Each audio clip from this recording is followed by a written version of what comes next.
नमस्ते। आज आमा खुवाउने औँसीको सबै दाजुभाइ दिदीबहिनीहरू देश विदेश परदेशमा हुने सबैजनाले आज आफ्नो आमालाई चाहिँ मुख हेर्ने दिन जो परिआएको छ।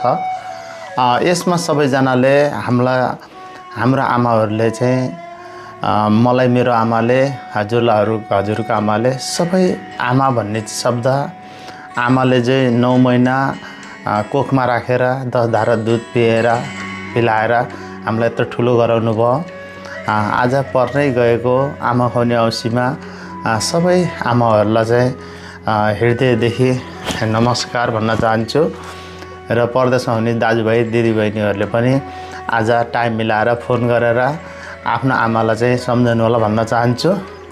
म परदेशी गोपाल सेपको तर्फबाट देश विदेशमा रहने सबैजनालाई चाहिँ आज आमा खुवाउने औँसीको धेरै धेरै शुभकामना पनि भन्न चाहन्छु र हजुरहरूले पनि आफ्नो आमालाई चाहिँ फोन गरेर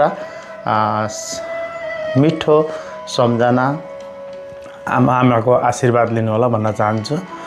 थ्याङ्क यू सो मच सबैजनालाई। म सेप गोपाल न्युजिल्यान्डदेखि आउने दिनमा पनि यति नै माया गर्ने बाचा गर्दै आज छुट्टिन्छु। नमस्ते।